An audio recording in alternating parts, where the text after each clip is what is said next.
Good morning, सुप्रभात दोस्तों, जय हिंद। स्वागत है आप सभी का एग्जाम कोच के यूट्यूब चैनल पर। और बज गए हैं ठीक 6 और 6 बजे यानी कि होती है आपकी करंट अफेयर्स की क्लास। तो करंट अफेयर्स में हम लोग इस वक्त क्या कर रहे हैं, हम लोग कर रहे हैं पिछले 6 माह के करंट अफेयर्स जो आपके आने वाले एग्जाम्स के लिए बहुत ही ज्यादा इंपॉर्टेंट रहने वाले हैं, उनको हम कवर अप कर रहे हैं। हमने स्टार्ट किया था 10 सितंबर से और आज की डेट में हम 8 अगस्त पहुंच चुके हैं। 9 अगस्त तक का करंट अफेयर आपका कवर अप हो चुका है। आज की क्लास में हम 8 अगस्त से शुरू करने वाले हैं। चलिए तो आइए स्टार्ट करते हैं अपनी आज की क्लास और 8 अगस्त से करंट अफेयर्स स्टार्ट करते हैं। अगर आप इस करंट अफेयर्स की पीडीएफ पाना चाहते हैं, जैसे एग्जाम के टाइम पे एक क्विक रिवीजन के लिए आपके पास पीडीएफ भी होनी चाहिए, तो पीडीएफ के लिए आपको ज्वाइन करना होगा हमारा टेलीग्राम का चैनल। टेलीग्राम चैनल की जो लिंक है वो इसी वीडियो के कमेंट बॉक्स में पिन है। आप वहां से डायरेक्ट हमारा टेलीग्राम चैनल खोलकर और जुड़ सकते हो हमारे टेलीग्राम चैनल से। चलिए भाई, तो शुरू करते हैं आज की क्लास। सबसे पहली न्यूज, अगस्त 2022 में उत्तर प्रदेश सरकार द्वारा काकोरी ट्रेन एक्शन की वर्षगांठ के अवसर पर रेडियो जयघोष लॉन्च किया गया। रेडियो जयघोष, इसमें क्या होगा कि एक भारत का आजादी का अमृत महोत्सव इस साल आपने मनाया, आप सभी को पता है। इसमें भारत के जो हिडन हीरोज हैं, मतलब अनकही जो हीरोज हैं, जिनकी कहानियां आप लोग नहीं जानते हो, जिनके बारे में आप लोग नहीं जानते हो, उनके बारे में बताया जाएगा। सुबह 6 बजे से रात के 10 बजे तक ये रेडियो स्टेशन आपका एक्टिव रहेगा। नेक्स्ट न्यूज, हाल ही में सिंगापुर ने नेताजी सुभाष चंद्र बोस से जुड़े स्थल पादांग को अपना 75वां राष्ट्रीय स्थल घोषित किया। अपना 75वां राष्ट्रीय स्थल घोषित किया। बात क्या थी? बात यह थी कि 9 अगस्त को सिंगापुर जो है वो अपना मना रहा था राष्ट्रीय दिवस। 9 अगस्त को सिंगापुर अपना 75वां राष्ट्रीय 57वां राष्ट्रीय दिवस मना रहा था। अब नेताजी सुभाष चंद्र बोस के लिए पदांग क्यों जुड़ा है?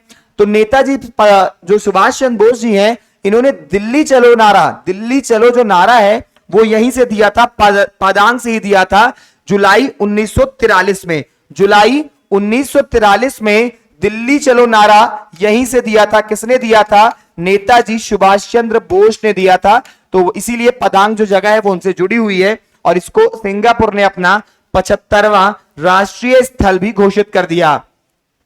हाल ही में गुस्तावो पेट्रो कोलंबिया के पहले वामपंथी राष्ट्रपति के रूप में शपथ ली।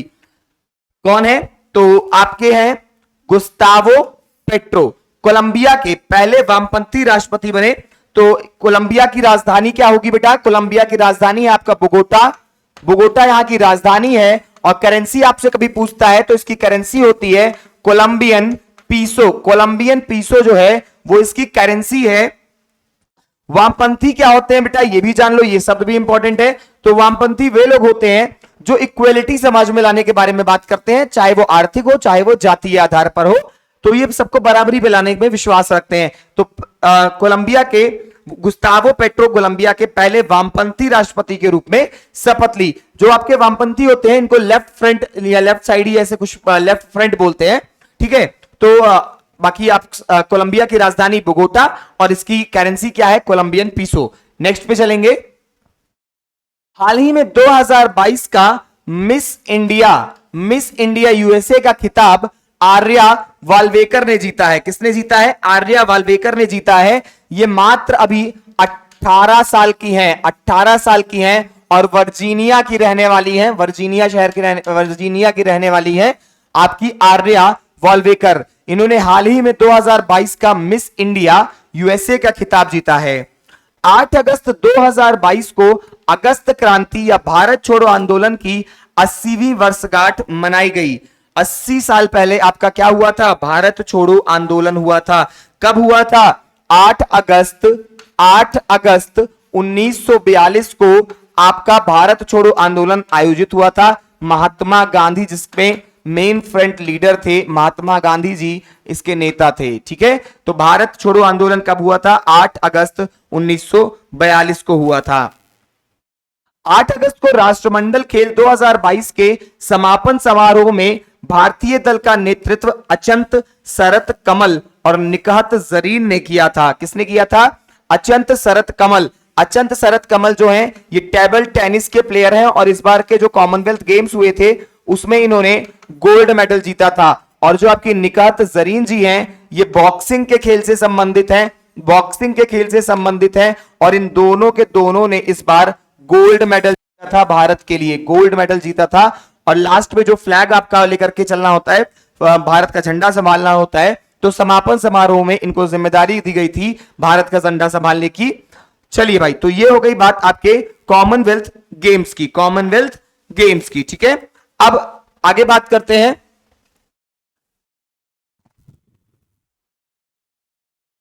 7 अगस्त 2022 भारत अमेरिका संयुक्त विशेष सैन्य बलों के 13वें संस्करण का अभ्यास वज्र प्रहार 2022 बकलोह हिमाचल प्रदेश, कहां पे, बकलोह हिमाचल प्रदेश में आयोजित किया गया। 18 से 22 अक्टूबर 2020 के बीच डेफ एक्सपो का 12वां संस्करण गांधीनगर में आयोजित किया गया। जो डेफ एक्सपो है, ये किससे संबंधित था? तो ये आपका land naval homeland security system exhibition से संबंधित है, लैंड नेवल और होमलैंड सिक्योरिटी सिस्टम से, जिसका आयोजन 18 से 22 तारीख के बीच में, 18 से 22 अक्टूबर को किया गया, ठीक है। राष्ट्रमंडल खेल 2022 ने भारत ने सर्वाधिक पद रेसलिंग खेल में जीता। भारत ने कुल पद, सबसे ज्यादा पद कहां जीते? रेसलिंग में सबसे ज्यादा जीते। कुल पद की बात करें तो भारत इस बार कॉमनवेल्थ गेम्स में चौथे स्थान पर रहा, भारत चौथे स्थान पर रहा। तो भारत से पहले 3 कौन है? आइए देखते हैं राष्ट्रमंडल खेलों की कंप्लीट समरी। राष्ट्रमंडल खेल 2022 में सर्वाधिक पद विजेता देशों का सही अवरोही क्रम है ऑस्ट्रेलिया, इंग्लैंड, कनाडा।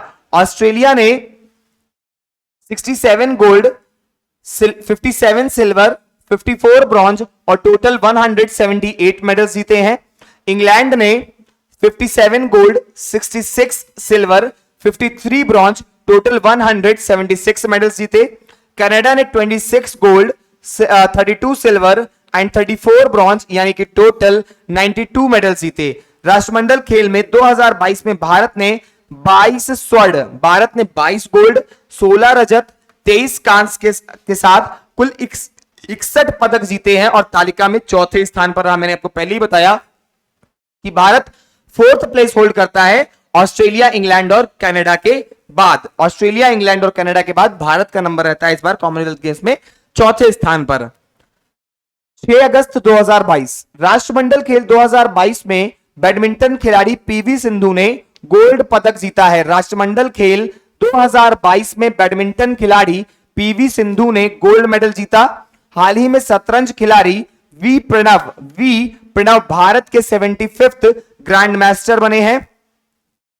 हाल ही में विश्वनाथन आनंद, चेस चैंपियन विश्वनाथन आनंद को अंतरराष्ट्रीय शतरंज महासंघ के उपाध्यक्ष के रूप में चुना गया। आप लोग बहुत पहले से ही इनका नाम सुनते आ रहे होंगे, विश्वनाथन आनंद जी का, जो कि पहले से ही चेस के चैंपियन रह चुके हैं, तो उनको अंतरराष्ट्रीय शतरंज महासंघ का उपाध्यक्ष बना दिया गया है। हाल ही में इजराइल के वैज्ञानिकों ने दुनिया का पहला सिंथेटिक भ्रूण तैयार किया। सिंथेटिक भ्रूण तैयार किया है किसने? इजराइल के वैज्ञानिकों ने दुनिया का पहला सिंथेटिक भ्रूण तैयार किया। 5 अगस्त 2022 देश की आजादी के 75वीं वर्षगांठ पर गूगल ने इंडिया की उड़ान परियोजना शुरू की। इसका पूरा नाम क्या है बेटा? इसका पूरा नाम है इंडिया की उड़ान। अब इंडिया की उड़ान इसका नाम, परियोजना है, इसमें क्या होगा? तो इसमें भारत ने पिछले 75 सालों में क्या हासिल किया और क्या खोया, इसकी एक कंप्लीट, भारत की 75 साल की कंप्लीट जर्नी शो करेगा गूगल आपको। गूगल का यह अभियान है इंडिया की उड़ान।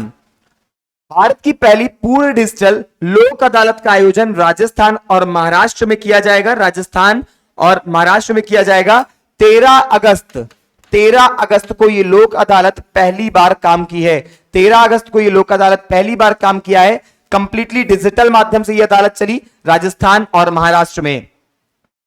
हाल ही में आजाद हिंद फौज में मेजर रहे ईश्वर लाल सिंह का सिंगापुर में 92 वर्ष की आयु में निधन हो गया। आईएनए की स्थापना 1942 में हुई थी। आजाद हिंद फौज की बात करें बेटा, हाल ही में आजाद हिंद फौज में मेजर रहे ईश्वर लाल सिंह को का सिंगापुर में 92 वर्ष की आयु में निधन हुआ। आईएनए की स्थापना 1942 में हुई थी। वैज्ञानिक और औद्योगिक अनुसंधान परिषद की महिला महानिदेशक नल्लाथम्बी कलाई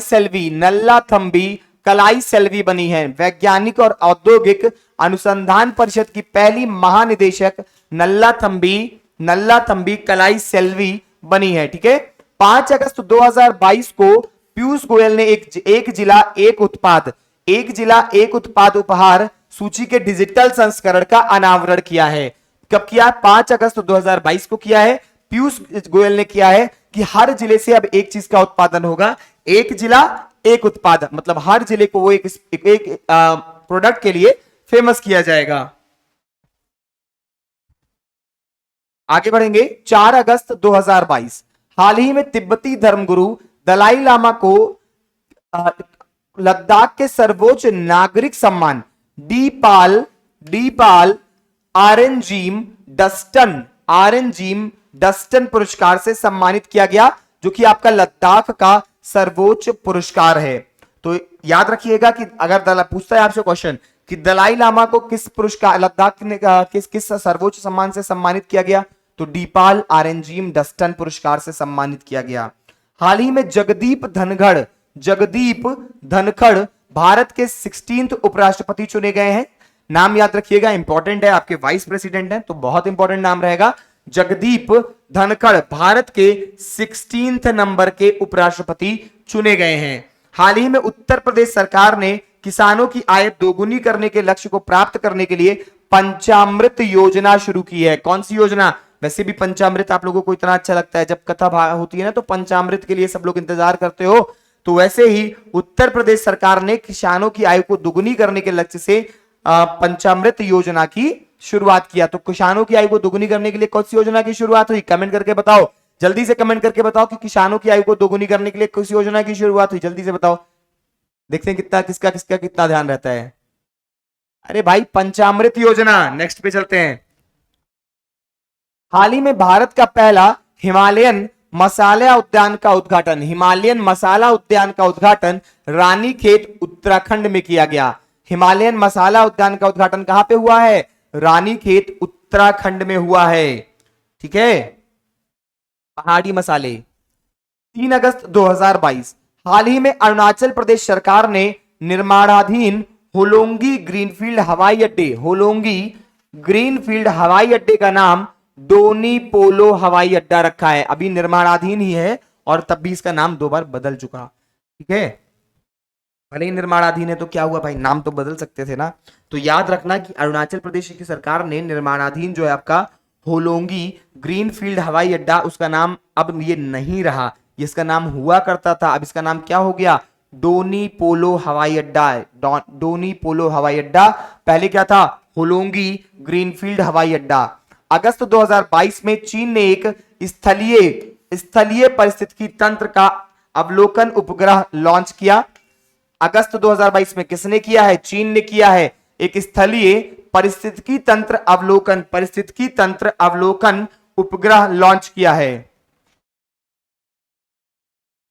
अगस्त 2022 में अमेरिकी सीनेट ने स्वीडन और फिनलैंड को नाटो में शामिल होने की मंजूरी दी है। अगस्त 2022 में अमेरिकी सीनेट ने स्वीडन और फिनलैंड को नाटो में शामिल होने की मंजूरी दी। किसने दिया? अगस्त 2022 में अमेरिकी सीनेट ने स्वीडन और फिनलैंड को नाटो में शामिल होने की मंजूरी दी है। 2 अगस्त 2022 उत्तराखंड सरकार ने राज्य के सभी 13 जिलों में एक संस्कृत ग्राम विकसित करने का निर्णय लिया है। किसने लिया है? उत्तराखंड सरकार। उत्तराखंड में कुल कितने जिले? 13 जिले। सभी में एक क्या हो जाएंगे? अब सभी जिलों में एक संस्कृत ग्राम विकसित करने का निर्णय लिया है। हाल ही में दक्षिण कोरिया ने फ्लोरिडा से अपना पहला चंद्र ऑर्बिटर दानुरी लॉन्च किया। किसने लॉन्च किया? दक्षिण कोरिया ने फ्लोरिडा से। किस देश ने? साउथ कोरिया ने फ्लोरिडा से अपना पहला चंद्र ऑर्बिटर दानुरी लॉन्च किया है। नाम याद रखना ऑर्बिटर का, दानुरी। उत्तराखंड पर्यटन विभाग कॉर्बेट टाइगर रिजर्व में मोदी सर्किट विकसित करेगा। इस नेशनल पार्क की स्थापना वर्ष 1936 में की गई थी। आपने भी बहुत ज्यादा पढ़ा होगा, अक्सर चर्चा में रहता है आपका Jim Corbett national park. Jim Corbett national park. अब इसमें क्या बनेगा? अब इसमें मोदी सर्किट का भी निर्माण हो रहा है। मोदी सर्किट विकसित करेगा। इस नेशनल पार्क की स्थापना 1936 में हुई थी। 25 से 29 जुलाई तक भारतीय सेना ने उपग्रह संचार अभ्यास के दौरान अंतरिक्ष आधारित अपनी सभी संसाधनों का परीक्षण किया, जिसे स्काई लाइट नाम दिया गया। क्या नाम दिया गया? Sky light.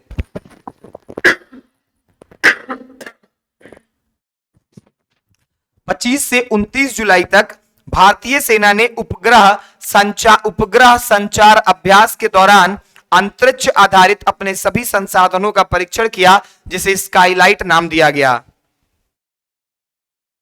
अगस्त 2022 में आरबीआई ने नीतिगत रेपो दर को, रेपो रेट जो होता है ना आपका, आरबीआई हर समय समय पर इसको रिवाइज करता रहता है रेपो रेट को, तो अगस्त 2022 में आरबीआई ने नीतिगत रेपो दर को 50 आधार अंक बढ़ाया है।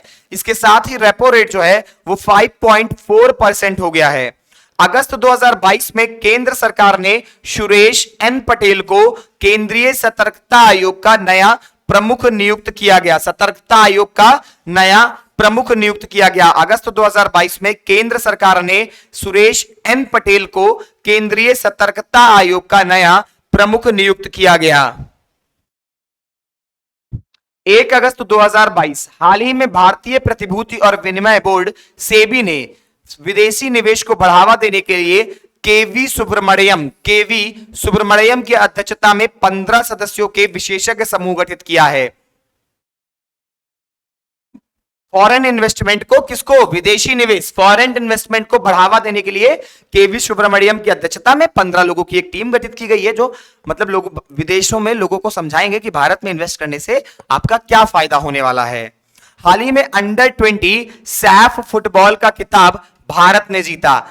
हाल ही में अंडर 20 सैफ फुटबॉल का खिताब किसने जीता है? भारत ने जीता है। हाल ही में खबरों में रही फेम इंडिया योजना का संबंध इलेक्ट्रिक वाहनों से है। हाल ही में खबरों में रही थी आपकी फेम इंडिया योजना। फेम इंडिया का संबंध किससे है? तो ईवी व्हीकल्स, इलेक्ट्रॉनिक व्हीकल से इसका संबंध है। जनवरी में आयोजित होने वाले Uttar Pradesh global investor summit, आपको पता है कि Uttar Pradesh global investor summit पिछले साल भी हुआ था आपका इंदिरा गांधी प्रतिष्ठान में, और इस साल भी होना है Uttar Pradesh global investor summit 2023 में। जहां तक है जनवरी, हाँ जनवरी में लिखा तो है, जनवरी में होता है ये GIS 23 ग्लोबल इन्वेस्टर समिट जो है आपका। ये उत्तर प्रदेश का पहला भागीदार देश, इसमें कौन बना? सिंगापुर इसमें भारत का पहला भागीदार देश बना है, जिसने भारत के उत्तर प्रदेश में अपना इन्वेस्टमेंट करने की बात किया है। तो GIS 23 जो है ये सिंगापुर इसमें इन्वेस्टमेंट करेगा। उत्तर प्रदेश का पहला भागीदार देश कौन है? तो सिंगापुर बना है। एक बहुत ही ब्रॉड लेवल का ये प्रोग्राम होता है जो कि उत्तर प्रदेश में आयोजित किया जाता है फॉरेन इन्वेस्टमेंट को बढ़ावा देने के लिए। सरकार कहती है फॉरेन इन्वेस्टर्स को आप आइए, हमारे यहाँ पैसा लगाइए, आप रोजगार पैदा करिए और हम आपको जगह जमीन जो भी जरूरत होगी वो हम आपको प्रोवाइड करेंगे। तो ये थी बेटा 1 अगस्त तक की लगभग सभी न्यूज जो आपके इंपॉर्टेंट डेज मैंने इसमें कवर कर लिए, सभी इंपॉर्टेंट न्यूज कवर कर लिया है। आपके आगामी जो परीक्षाएं होने वाली हैं उनके लिए बहुत इंपॉर्टेंट रहेगा 8 अगस्त, 7 अगस्त, इसमें कॉमनवेल्थ गेम्स में के बारे में कंप्लीट चर्चा भी की मैंने। 6 अगस्त, 5 अगस्त, 4 अगस्त, 3 अगस्त, 2 अगस्त, 1 अगस्त। तो ये बेटा आपने कंप्लीट देख लिया, कंप्लीट क्लास हो गई आपकी। अगर आप इसका पीडीएफ भी पाना चाहते हैं तो आपको क्या करना होगा? आपको ज्वाइन करना होगा हमारा टेलीग्राम का चैनल। आपको क्या करना है? आपको ज्वाइन करना है हमारा टेलीग्राम चैनल जिसका नाम है एग्जाम कोच 1। एग्जाम कोच 1 के नाम से हमारा टेलीग्राम चैनल है, आप इसको ज्वाइन जरूर करिए। साथ ही साथ अगर आप नहीं, इतनी भी मेहनत नहीं हो रही है तो ये नंबर लिख लो 73117488 73117488। इस पे आप व्हाट्सएप कर सकते हो या कॉल करके मांग सकते हो कि सर टेलीग्राम की लिंक दे दीजिए, क्योंकि आपको सभी क्लासेस के लिंक, सभी की सभी क्लासेस के लिंक, करंट का पीडीएफ, अदर सभी सब्जेक्ट का पीडीएफ, ये सभी चीजें आपको टेलीग्राम चैनल पर बहुत ही इजीली अवेलेबल कराई जाती हैं। तो जरूर ज्वाइन करें एग्जाम कोच का टेलीग्राम चैनल, जिसका नाम है एग्जाम कोच 1। अब बाकी नहीं मिलता है तो 7311174888 मिल जाएगा, लेकिन अगर इनकेस आप उतना भी नहीं करना चाहते हैं तो आपको यहां से प्रोवाइड कर दिया जाएगा, बस एक मैसेज तो करना है, मैसेज करो व्हाट्सएप पे, ठीक है। अगर आपको मेरी वाली क्लास अच्छी लग रही है, ये सीरीज अच्छी लग रही है, तो कमेंट बॉक्स में जरूर डालें कि आपको ये सीरीज कैसी लग रही है। पिछले 6 माह का करंट अफेयर हम लोग कवर अप करेंगे, ताकि आपके आने वाले सभी एग्जाम्स में आपकी करंट की दिक्कत दूर हो जाए। तो टिल देन चले फिर कल मिलते हैं सुबह सुबह।